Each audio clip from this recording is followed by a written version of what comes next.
Blirt TV. We gon' run it. Now on to Minnesota. That's a beautiful stadium, by the way. I definitely got to go to that stadium once in my lifetime. But now we get to break down the Minnesota Vikings. Minnesota. Shout out to Lil Yachty as well. But breaking down Minnesota, this is going to be a year for y'all. Last year, y'all went in the first round and drafted JJ. JJ wasn't able to play. So now we got to see Sam Darnold. We got to solidify that Kevin O'Connell is a quarterback genius. And then Kevin O'Connell then said, let me show you how much of a quarterback genius I am. The record here says they were 14-3 with the guy they planned to be the backup last year. Now he has the guy that he planned to be the starter. Woo! Minnesota. I mean, Minnesota is scary because you have KOC on offense, and then you got Brian Flores on defense. Now, Minnesota went through it last year. You know, they were so close to winning the division with Darnold. They had their little happy moment with the water and the locker and KOC looking from behind like, damn, this is nice. But that wasn't the playoffs. That was the regular season game. And in the playoffs, they got whooped by the Rams. That could have been a problem because that could have built a fire with some people. But looking ahead now, Minnesota.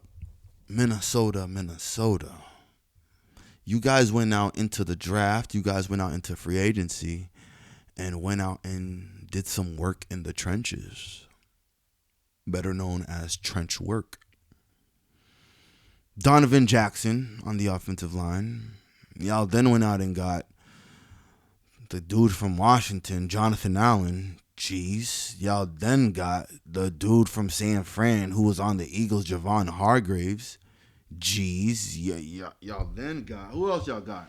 Ryan Kelly, center from the Colts. Jeez. Y'all then got Will Fries, offensive guard, also from the Colts. Jeez. Like, you guys rebuilt your whole offensive line, and you guys were 14-3 last year. This is what I call a sense of urgency. Minnesota has that sense. And maybe they felt that the Packers were going to trade for Micah because they went out and they worked their trenches on offense. They worked their trenches on defense and said, okay, we're going to do this. We see you guys about to make some crazy-ass move over there with Micah Parsons. You know what? Let's keep weaponizing the offense. Let's go back and get our guy Adam Thielen from the Panthers. Why Carolina traded Adam Thielen, I have no idea. But Minnesota went out and brought back a guy who was a stud for Minnesota. 100-yard games, back-to-back, 1,000-yard seasons. He was there with Diggs doing amazing things. Well, now he's back. And now he's helping weaponize an offense that already has one of the best wide receivers in the league. That already has one of the best number twos in the league, although he is suspended. After these first 6 games, we're going to get to see what we get from JJ. And JJ then is going to get a more explosive offense. He already has a running back in Aaron Jones that is a solidified vet who knows how to play the game. They're done the work in the trenches. Brian Flores has a ton of new toys to play with. Never mind the toy Van Winkle. Never mind having Metellus. Never mind they went out and got the Eagles cornerback Isaiah Rodgers. Shout out to you, Zay. Thank you for the Super Bowl. Make sure you floss it on them like, hey, y'all want one of these? Yeah, show that leadership. But looking forward to the Minnesota Vikings season, geez, if you guys weren't in the toughest division already, you guys just made it a lot tougher. Then Jerry Jones decided to make it even better for you guys and said, hey, let me give y'all Michael Parsons to worry about 2 times a year. And never mind that, y'all already got Aiden who's coming back. This is going to be fun to see. And it all boils down to somebody who's a second-year rookie. Mr. JJ. Boils down to you. When we look at Minnesota got it.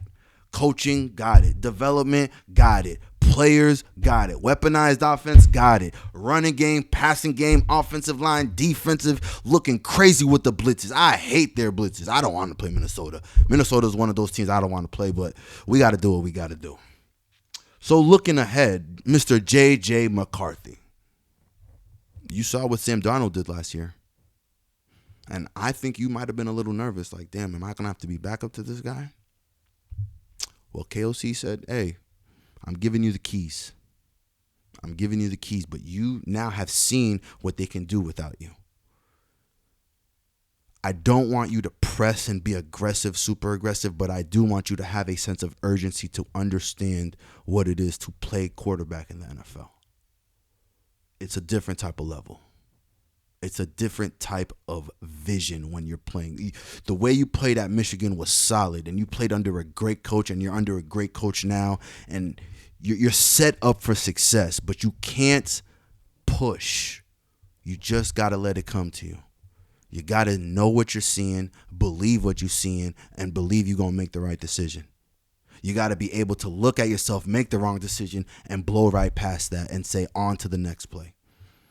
JJ, you got a shot. And pre-draft in your draft, you weren't the guy that people were saying, hey, this guy's not really a thrower. We're hearing that he could be a thrower, but he's not really a thrower. He has athleticism, but he's not really a thrower. Well, lucky for you, you're with a guru, genius, extraordinaire in KOC. So ask every question you need to ask. Anything that you need to revise, anything that you need simplified, ask him to simplify it. What does that mean? Because I believe this guy's one of the best in the league when it comes to quarterbacks and their coaches. So ask away, because the keys are in your hand, but the keys can be taken away just like that.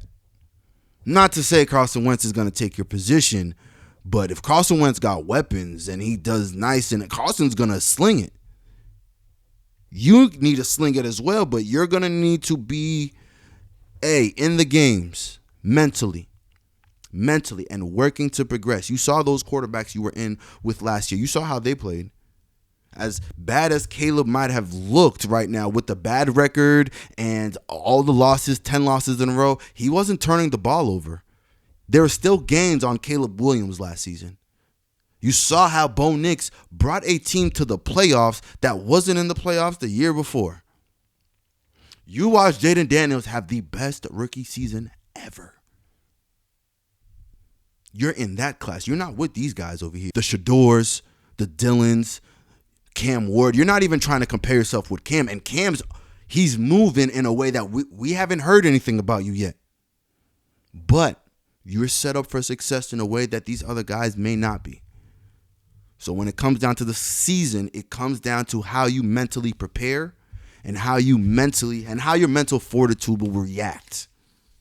Are you going to react, or are you going to let the game come to you? I'm interested to find out. You're a national champion when it comes to a college quarterback. You've won the national championship. That means you have what it takes. You have the tools for success. Now you just have to flourish it into the NFL. So my bad. I got into it and I started talking to JJ directly because I want to see the kid succeed. I wish the best for him. But on to the schedule now. Let me know what y'all think about the schedule. I have them projected at 10-7 with a ceiling of 12-5 and a floor of 7-10.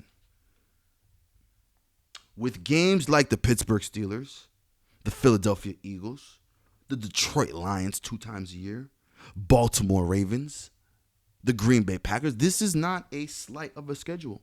They will also play Washington.